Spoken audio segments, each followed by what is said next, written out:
report. Estoy open this computer. Ok. Entonces,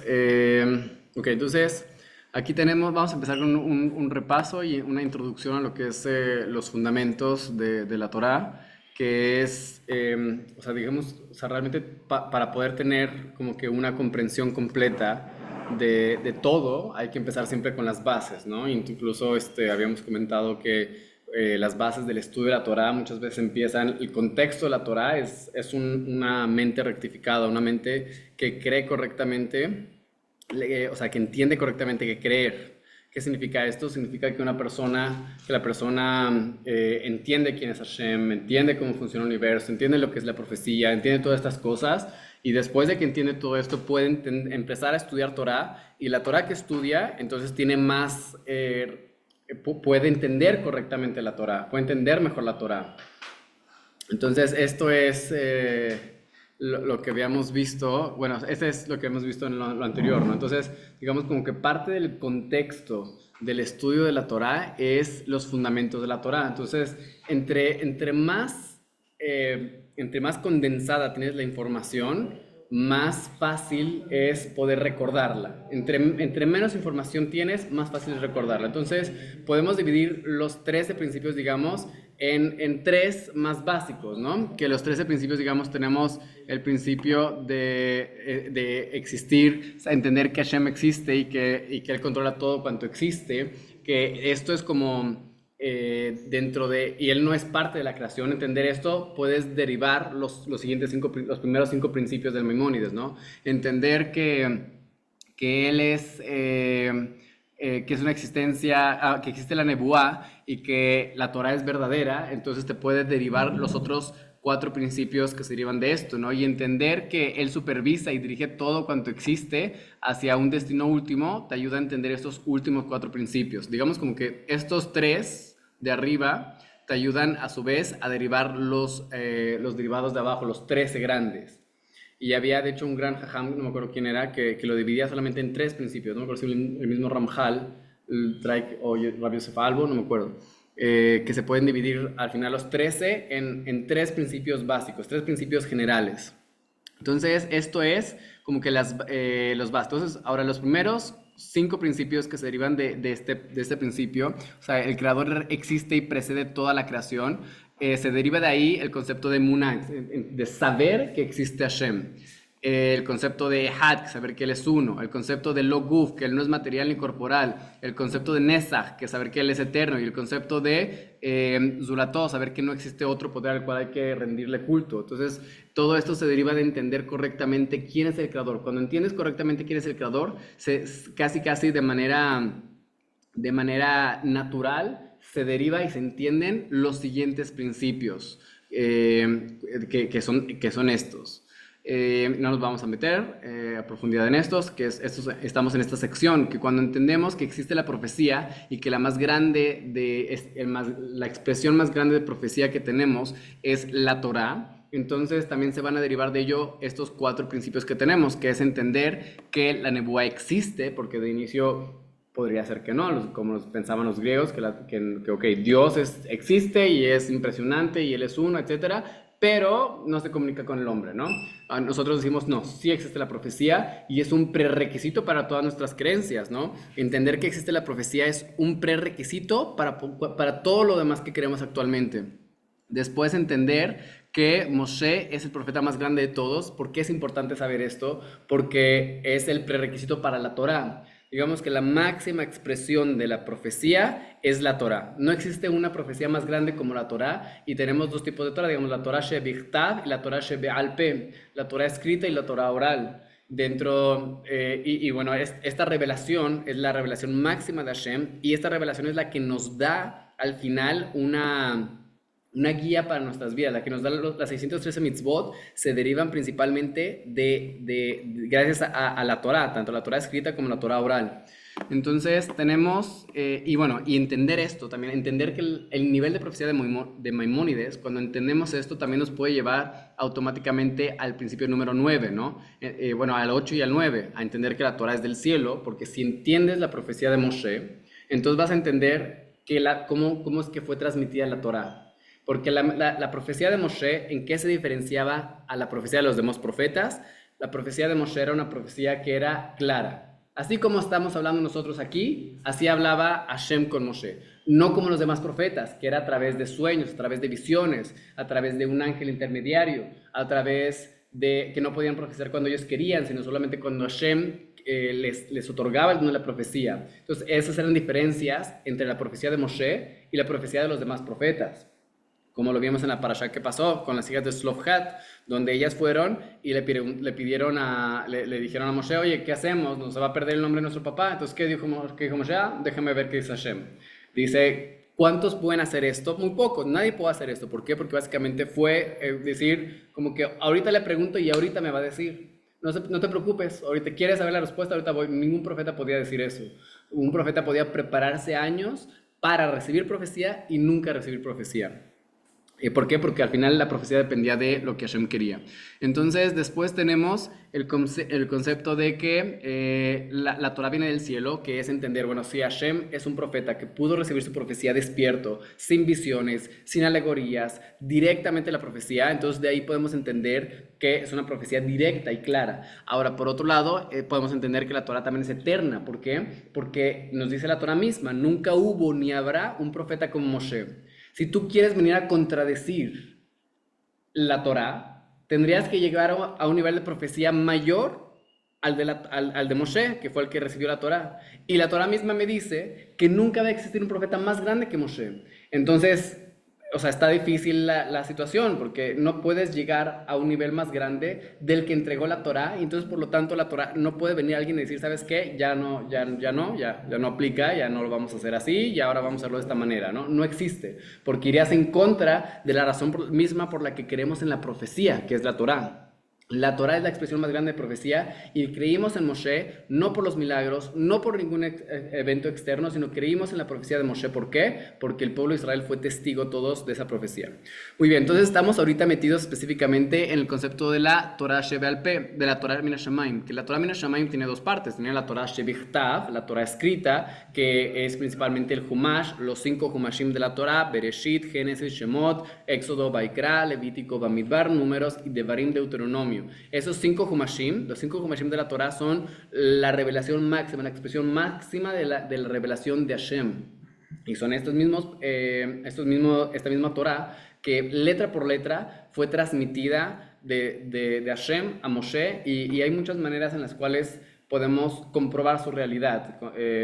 Nada más como para nombrar unos cuantos, hemos mencionado antes las cuestiones arqueológicas. La arqueología tiene, o sea, no existe una historia tan verificable arqueológicamente como las historias del Tanaj. Las historias del Tanaj son cosas que seguimos encontrando, cosas actualmente incluso de la época de Abraham Avinu, ¿no? Y de cómo era la vida en aquel momento, etc.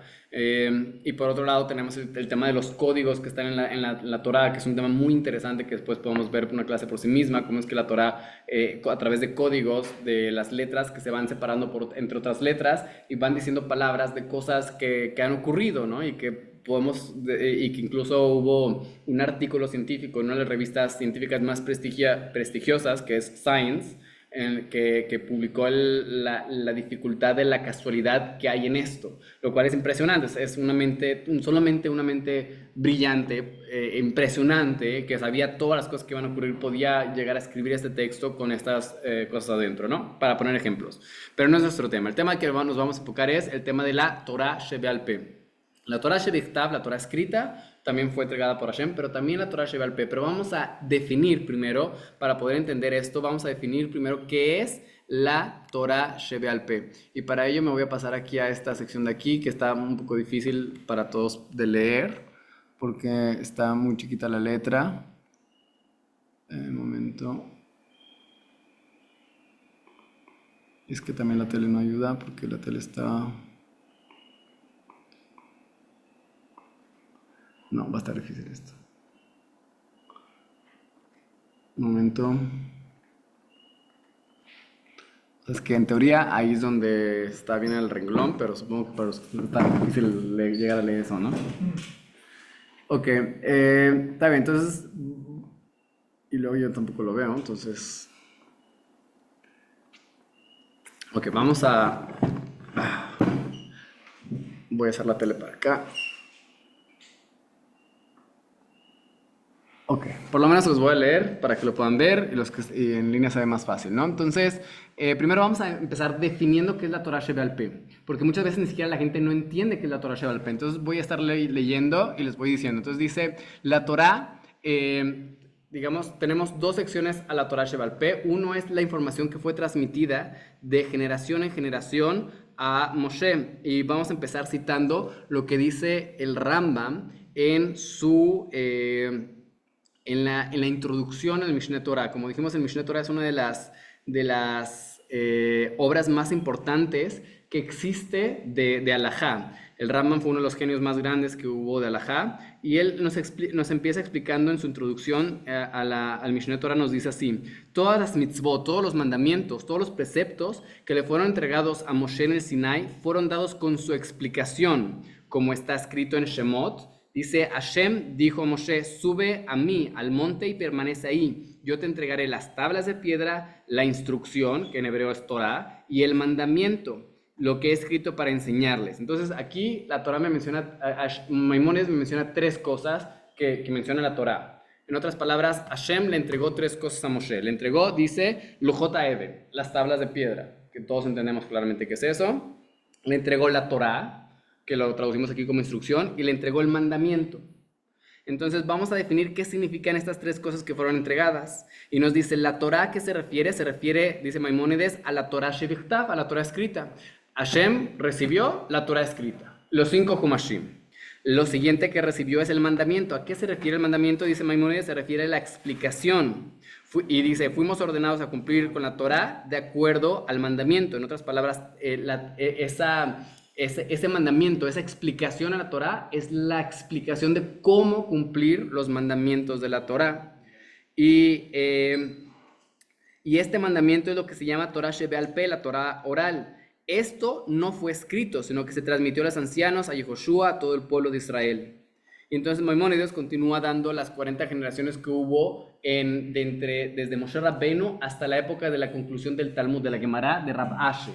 Entonces, la primera categoría está muy clara. La primera categoría es la información divina, que lo vamos a llamar como Alajá le Moshe Sinai. Este es el término, o incluso el otro término que podemos utilizar es Kabbalah. Ahora, el término Kabbalah hoy en día quiere implicar cosas místicas, Zohar, etc. No estoy hablando de eso. Kabbalah literalmente significa recibir, algo que fue recibido. Entonces, cuando digo de Kabbalah, en el contexto de Maimónides, vamos a llamar, en el contexto de los Rishonim, Kabbalah tenía un significado muy específico que es la información recibida. Entonces, primer categoría de Torah Shebe'al Peh, la primera categoría de la Torah oral es información que fue recibida directamente de Moshe. Por ejemplo, ¿por qué los tefilín son negros? Porque Hashem se lo dijo. Alajá le Moshe Sinai. ¿Dónde está escrito? No está escrito en ningún lado. ¿Dónde puedes ver una pista? No hay ninguna pista de cómo se tiene que hacer los tefilín en la Torah. No existe. ¿Cómo sabemos todos que tienen que ser negros y cuadrados? Porque así lo recibimos por tradición oral, desde Moshe Rabbeinu, que lo recibió en el monte Sinai, de generación en generación hasta nuestros días. Esa es una de las categorías de Torah oral. La primera, pero no es la Torah oral, es parte de la Torah oral. Justo lo que estoy tratando de transmitir. Y es la única que conocemos normalmente, ¿no? Normalmente solamente conocemos esta única categoría de la Torah Shebe'al Peh, pero vamos a ver que no es así. Bueno, nada más como ahí, entonces Maimónides empieza a citar las generaciones que hubo de generación en generación desde Moshe Rabbeinu hasta Rab Ashe. ¿Para qué? Para indicarte, no es algo como que ya perdimos la Torah y no sabemos qué pasó con ella. No, tenemos los nombres de cada uno de los transmisores de esta tradición. Tenemos los nombres de cada una de las generaciones, quién fue el jefe principal que fue transmitiendo de generación en generación. Y entonces, después, como pongo acá, ¿no? Dice, la Torah Shebe'al Peh, ¿de quién es? ¿Es de Dios o de los hombres? Y les pongo, la respuesta es las dos. ¿Por qué? Porque la Torah oral no es solamente una información que recibimos pasivamente y que ya estamos sujetos a ella y simplemente y ya se acabó. No, eso solamente es una categoría, la categoría de Alajá le Moshe Sinai o Kabbalah. Esa categoría de lo que recibimos, sí, ok, está fija y es inmutable y no puedes cambiar la realidad de que los tefilín tienen que ser negros. Sin embargo, existe una categoría adicional que es la categoría de, se llama en hebreo Dinim Muflaim, juicios maravillosos. Y esto está basado en Devarim, en Parashat Shofetim, en Deuteronomio, en el capítulo 17, nos dice lo siguiente: si algo está más allá de ti respecto a un juicio entre sangre y sangre, entre veredicto y veredicto, o entre afección y afección, o asuntos de controversia en tus ciudades, ¿qué deberás hacer? Deberás levantarte y subir al lugar que Hashem tu Dios te haya escogido. ¿Qué nos está diciendo el primer pasuk? El primer versículo nos está diciendo, llega a una situación en donde tienes la duda. ¿Qué haces? Normalmente, que te decían en los grupos anteriores, ora, ¿no? Reza, ¿no? Obviamente no funciona así. La Torah te está diciendo, no, tienes una duda de qué hacer en la Torah, porque bueno, esta es la diferencia entre los grupos, digamos, fuera del judaísmo y en el judaísmo, que los grupos fuera del judaísmo no creen en la tradición oral. Solo creen, como lo decía Martín Lutero, Shemi Irkav, que era un antisemita completo. Martín Lutero, ¿qué es lo que decía? O sea, me refiero al de la Reforma. Él decía, solo escritura, ¿no? No necesitamos ninguna tradición oral, no necesitamos ninguna iglesia que nos diga qué hacer. La escritura, solo vamos a leer la escritura y la escritura nos va a revelar lo que tenemos que hacer, etc. ¿Y qué ha sucedido como resultado de esa solo escritura? Que tienes miles de cientos de miles de versiones del cristianismo, ¿no? Cada quien se inventa una nueva versión, ¿por qué? Pues porque solo escritura, entonces yo tengo la capacidad de leer el texto y de interpretarlo, entonces hay miles de interpretaciones basadas en las miles de capacidades mentales que existen en el mundo, y ¿con qué terminamos? Con diferentes ramas del cristianismo que abundan, cada uno con diferentes cosas una de la otra, ¿no? Entonces el pueblo judío no es así, ¿por qué? Porque el pueblo judío no existe eso, existe por un lado la tradición oral y existe por otro lado los jajamim. Aquí te dice, ¿qué es lo que pasa si tienes alguna duda entre sangre y sangre, entre juicio y juicio, entre disputas entre tus ciudades? ¿Qué tienes que hacer? Tienes que ir al lugar que Hashem escogió. ¿Qué se refiere? Y dice, y vendrás a los sacerdotes, a los levitas y al juez que esté en aquellos días, y deberás preguntar, y te enseñarán la palabra del juicio.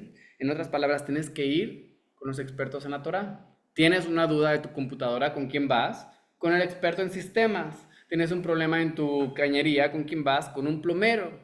Es lo normal. ¿Tienes una duda? Vas con los expertos. Y lo mismo pasa en la Torah. Lo que pasa muchas veces en estos círculos es, hay mucho orgullo, a lo mejor los círculos cristianos te dicen que sabes que no. Nosotros somos los jefes nosotros somos los únicos que podemos interpretar lo que dice aquí. ¿Por qué? Pues porque sí, ¿no? ¿Y sabes el texto original? No. ¿Puedes leer el texto original? No. ¿Hace cuánto llevas estudiándolo? 3 años, ¿no? Incluso si quieras 15 años, si tú quieres, pero oye, a ver, el pueblo de Israel, ¿cuánto tiempo tiene estudiándolo? Más de 2000 años, más de 3000 años. Entonces, o sea, tú quieres tener una respuesta de Torah, incluso si no tuviéramos el pasuk, si no tuviéramos el versículo de la Torah que nos está diciendo que ve con los jamim, lo más obvio, lo más lógico es que si tú tienes una duda, vas con los expertos. Lo más lógico es que todo, en cualquier cosa que quieras hacer, si tienes una duda, vas con los expertos.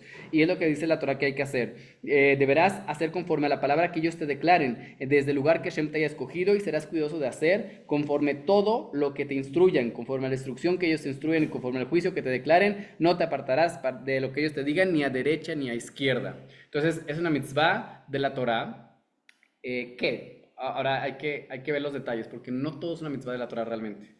La mitzvah de la Torah solamente aplica para el Bet Din HaGadol. Por eso dice, tienes que ir al lugar que Hashem escogiera poner su nombre ahí. ¿Qué significa? El Bet HaMikdash. ¿Quién estaba sentado en el Bet HaMikdash? El Sanedrín, el corpus legal de 71 ancianos. Ellos son, como lo vamos a ver más, vamos a verlo justo ahorita, lo que dice Maimónides más abajo en la sección en el último libro de la Torá.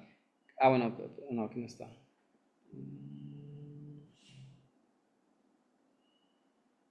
Aquí está arriba. Ok, digo, aunque no alcanzan a ver, pero igual se lo estoy leyendo. Dice, pues, dice así. Dice Maimónides en Sefer Shoftim Ilhot Mamrim, leyes de los rebeldes. Nada más para dar un contexto, estamos en el libro de los Shofetim que habla justo de los jueces y habla, este es Ilhot Mamrim, literalmente es leyes de los rebeldes, que es, hay una mitzvah de la Torah, que justo lo leímos ahorita en Deuteronomio, donde si el Sanedrín, si el Bet Din Gadol dictamina una ley, esa ley es ley. Y ya no existe que tú vengas y digas, no, sabes que yo no estoy de acuerdo con ellos. O sea, puedes expresar tu opinión de desacuerdo, pero no puedes instruir que la gente haga diferente a lo que el Sanedrín dijo.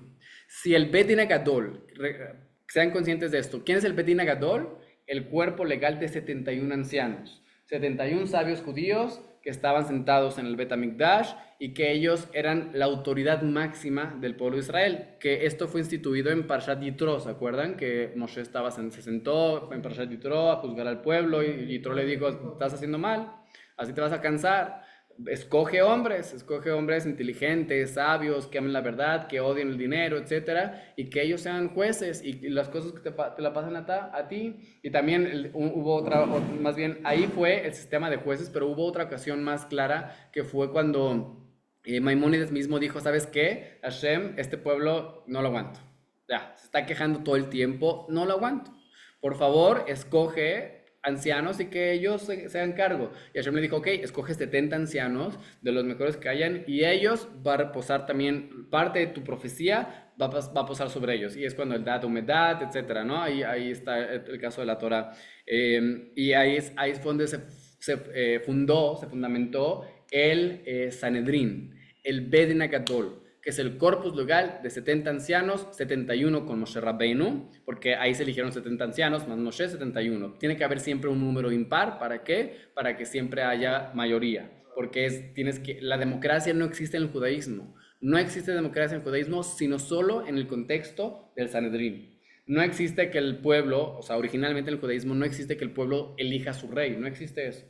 El que elige al rey es el profeta y el Sanedrín. Son los que eligen al rey. El pueblo no va y vota y a ver quién. No, el pueblo, ¿qué sabe el pueblo para poder elegir qué es lo que más le conviene? Lo podemos ver en México, ¿no? Entonces, no se le da la opción al pueblo de elegir quién es su gobernante. No, para nada. O sea, y de hecho, entonces, sino que al contrario, se da a que el Bet Din Gadol sean los que eligen todo para Israel. Volviendo al tema, entonces nos dice aquí en esta sección que nos habla justo de qué hacer cuando hay un sabio rebelde, un sabio que no va con los dictámenes del Sanedrín, un sabio que dice, ¿sabes qué? Está muy padre lo que dijo el Sanedrín, pero no es correcto y hay que hacer así, hay que hacer diferente a lo que ellos dijeron. Este sabio se considera un rebelde y ¿cuál es la pena? Pena de muerte. Pena de muerte para un sabio que instruye en contra del Sanedrín. ¿Por qué? Maimónides explica en la Villa de los Perplejos que esto es porque el sistema legal es muy importante. Si tú tienes a cada persona queriendo hacer lo que quiere, se acaba el sistema legal, no existe. Entonces tienes que tener un sistema muy claro donde hay una autoridad máxima y esa autoridad máxima es la que tiene la última palabra y si tú vienes a querer meter problemas en esa autoridad, entonces se te quita de la escena porque eso no se puede permitir que haya. Tú puedes expresar tu opinión, tú puedes decir, ¿sabes qué? Se equivocaron porque esto puede sonar mucho una dictaduría, ¿no? A lo que el Sanedrín dijo y no puedes decir nada en contra de él, no. Sí puedes cuestionar al Sanedrín y puedes ir al Sanedrín y decir, ¿sabes qué? Creo que cometieron un error. Y existe la Torá en Parashat Vaikra, en los primeros capítulos de Levítico, ahí me dice una sección que dice, y si todo el pueblo de Israel pecare, llevarán este corbán. La pregunta es, ¿cómo puede ser que todo el pueblo de Israel va a pecar y que tienen que llevar un solo corbán todo el pueblo? ¿Cómo? Está muy raro. Y explica la Torah Sheval Peh, la Torah oral explica, se refiere a cuando el Sanedrín dictaminó equivocadamente. El Sanedrín dijo que esto era así y resulta que no era así y al final todos terminaron pecando. ¿Por qué? Porque el Sanedrín así lo instruyó.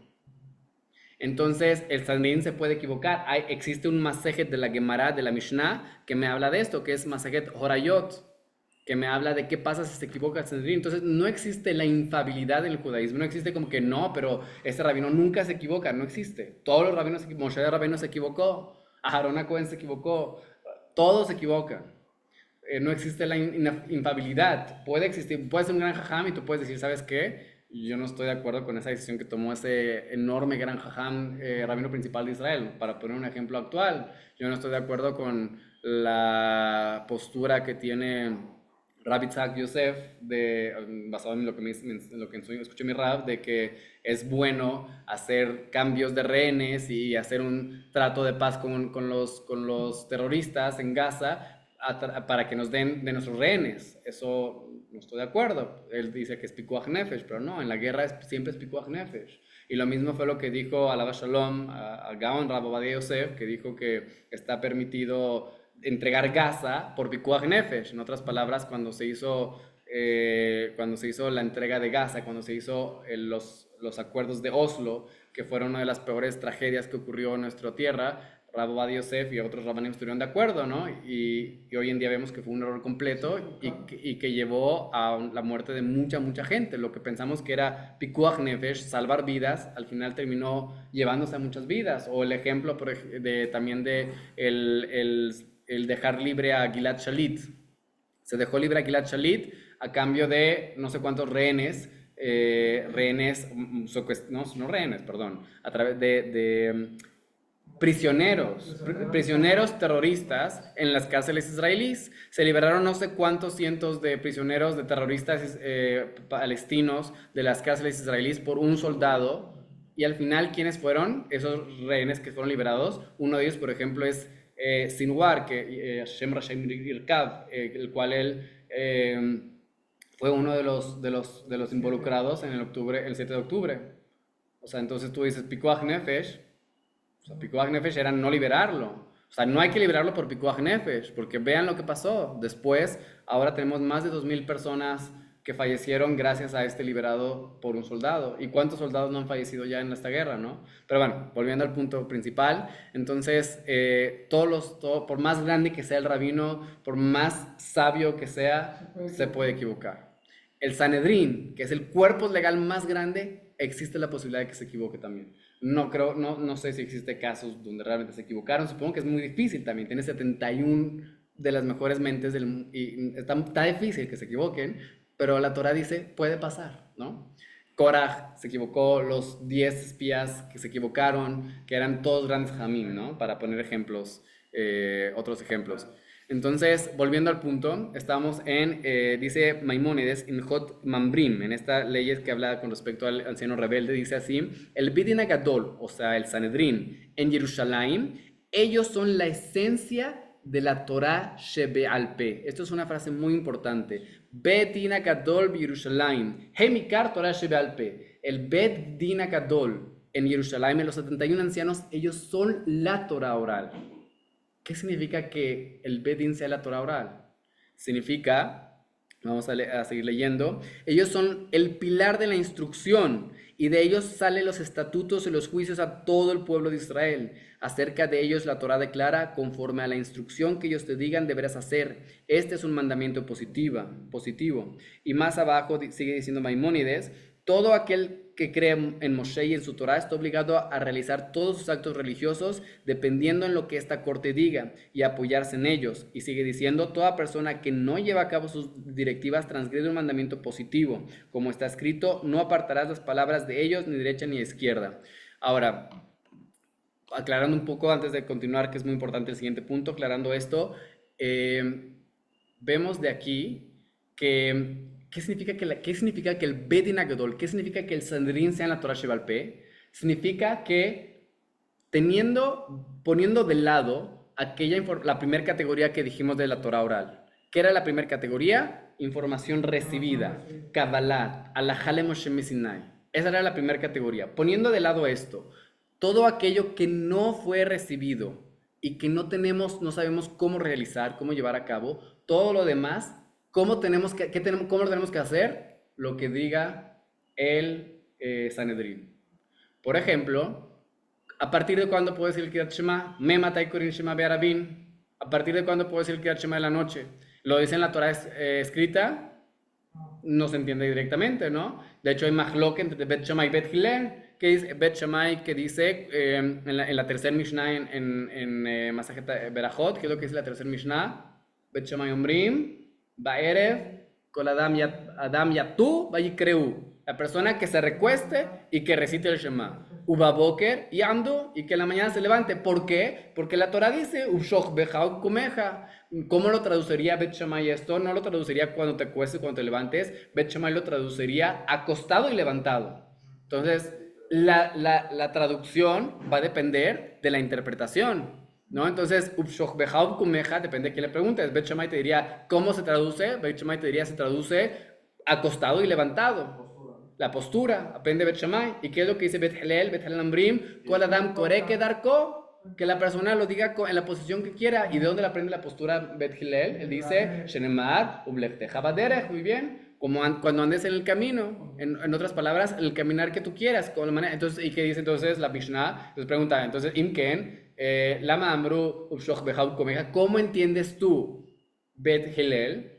Entonces, lo que dice la Mishnah cuando dice, cuando te acuestes y cuando te levantes, él dice, no, בשעה שבני אדם שוכבים ובשעה שבני אדם עומדים, la hora en que la gente suele acostarse y la hora que la gente suele levantarse. Entonces, ahí sí lo traducirías cuando te acuestes y cuando te levantes. Cuando la gente suele acostarse y cuando la gente suele levantarse, ahí ese es el horario del Kriyat Shema. Entonces, vemos de aquí que no fue recibido de tradición oral. Porque Maimónides dice explícitamente más abajo en el segundo capítulo, que esto no lo traje en la pantalla, pero en la misma sección, en el segundo capítulo, Maimónides dice cómo distinguir entre la primera categoría y la segunda categoría. Primera categoría es leyes que fueron recibidas de Moshe. Segunda categoría es lo que los Jajamim interpretan el pasuk. Entonces, ¿cómo defino si una ley corresponde a una categoría o a la otra? Él dice muy fácil.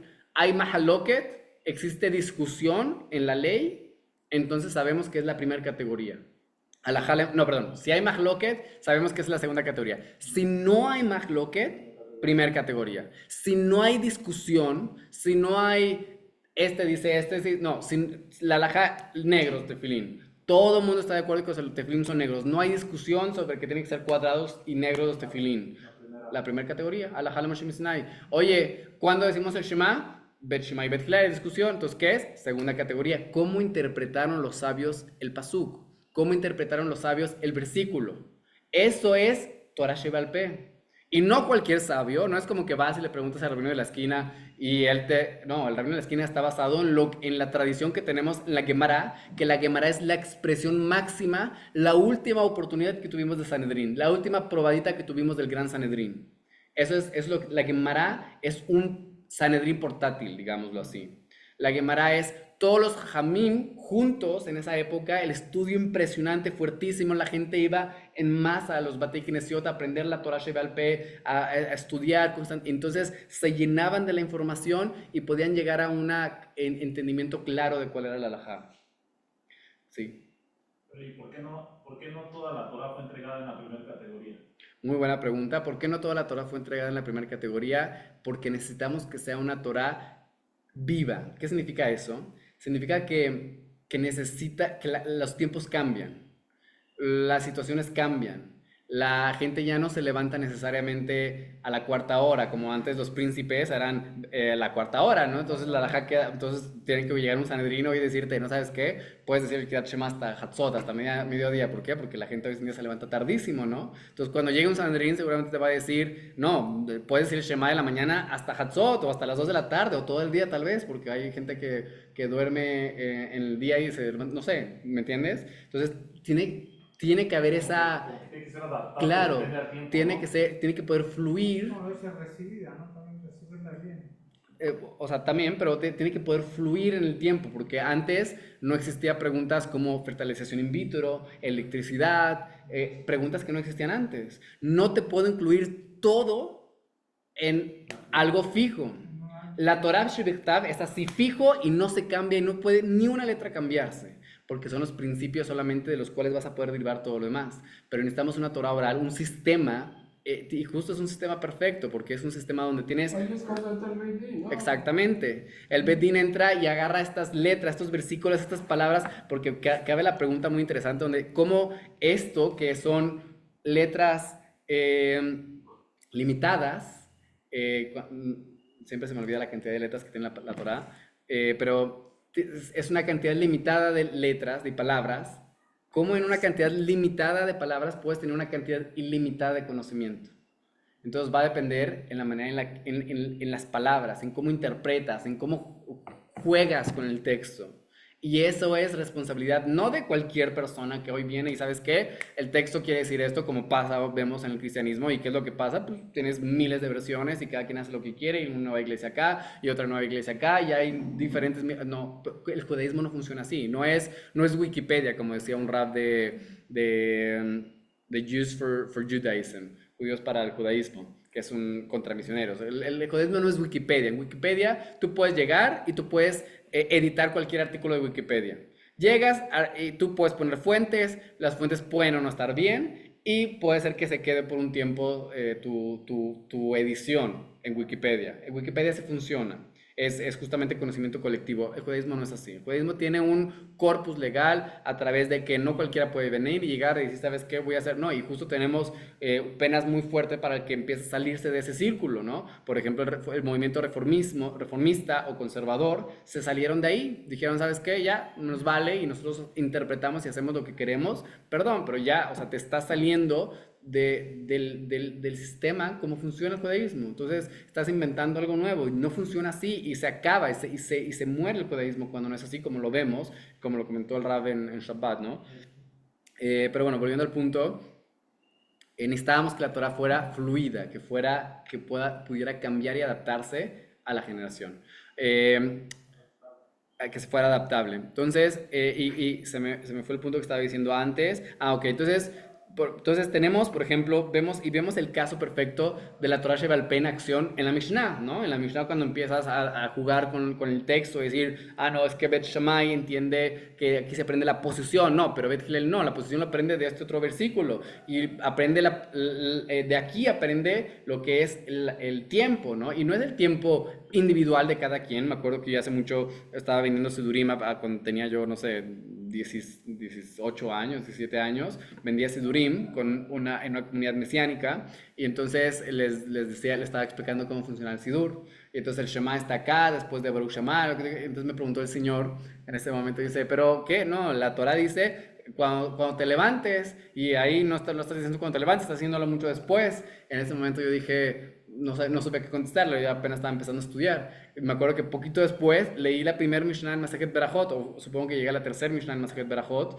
donde justo que te dice la discusión entre Bet Shammai y Bet Hillel, y dije, claro, porque es muy lógico, porque si tú entiendes de manera literal el pasú, cuando te acuestes, cuando te levantes, yo le podría haber contestado a ese señor, a ver, entonces si yo me acuesto una siesta y no dije el Shema, transgredí lo que dice el Pasuk, porque dice cuando te acuestes. O sea, cada vez que me pongo una siesta tendría que decir el Shema entonces, ¿no? O cuando me levantes, o si me levanto a medianoche también tengo que decir el Shema, y cuando me voy a volver a acostar porque además fui al baño tengo que decir el Shema. ¿Me entiendes? Como cuando lo abres a la interpretación propia de cada quien, salen infinidad de preguntas a lo que el versículo me está diciendo, y sigo interpretando el versículo de manera literal.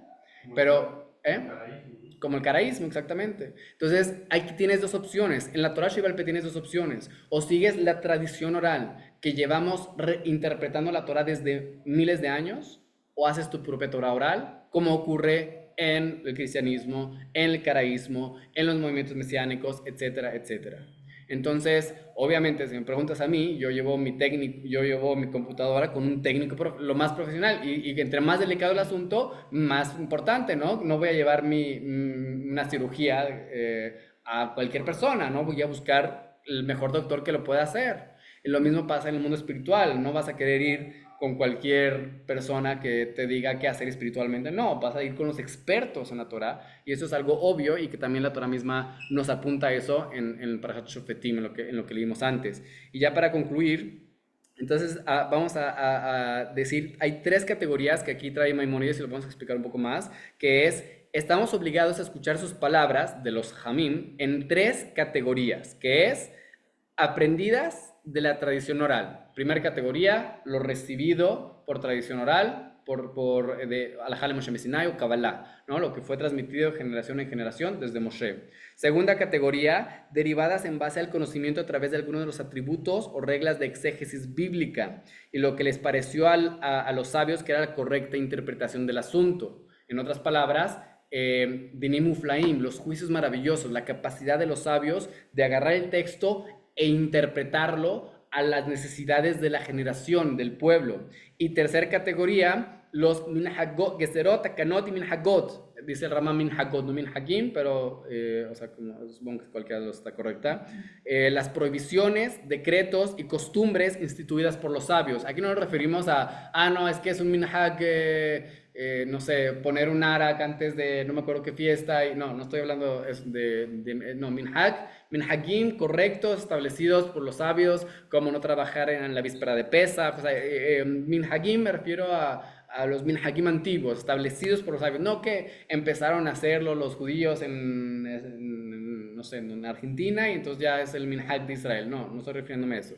Minhagim, dice Maimónides, es minhagim, es los costumbres que fueron establecidas por los Jamim. Entonces son tres categorías de Torah Sheba'al Peh, que es uno, Alajá le Moshe Sinai o Kabbalah; dos, la interpretación de los sabios de la Torah; y dos y tres, la de Rabbanán, lo que llamaríamos de Rabbanán, Alajá de Rabbanán, Mitzvot de Rabbanán. Eso es la siguiente categoría, como velas de Shabbat, Netilat Yadayim, Mukse, Hanukkah, Purim, etc. Esos son establecimientos de Rabbanán. Son las tres categorías de la Torah Sheba'al Peh. La Torah Sheba'al Peh no nada más es una cosa. Y concluyo con esto último que traigo aquí. Ahí no entra Medivrei Sofrim. Es la entra en la tercera categoría, sí. Medivrei Sofrim es parte de Rabbanán, digamos. Y entonces concluyo con esta frase de mi Rab, que es Rab David Ber Haim, que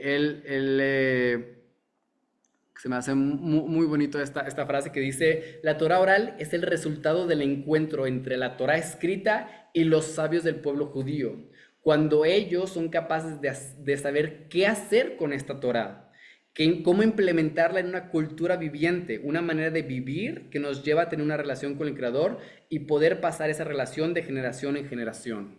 En otras palabras, Hashem nos dio esta Torah y nosotros tenemos la llave para poder interpretarla y poder pasarla a los jamim, para poder pasarla a la vida práctica. Porque todo el mundo, incluso que dice seguir la Torah, incluso que dice seguir los preceptos, vemos como no es así realmente, como es como cosas explícitamente escritas en la Torah no lo hacen. Entonces el pueblo judío es el único que ha tenido la capacidad de agarrar este texto y desmenuzarlo de una manera que es muy práctica para la vida y para poder pasar a las siguientes generaciones. Entonces es esa relación que existe mística entre el cuerpo escrito y el cuerpo de Israel, que es estos dos juntos hacen de algo que realmente es implementable a la vida. Entonces vamos a dejarlo hasta aquí. No sé si alguien tiene preguntas. Hay una parte que leí, no recuerdo exactamente el nombre, pero donde dice que Moshe recibió las Torot. Claro, también en la Torah misma sí habla acerca de Torot, en plural, en algunos versículos, sí. No me acuerdo tampoco el pasuk exacto, pero sí hay una referencia así explícita. Muy bien, entonces, si no,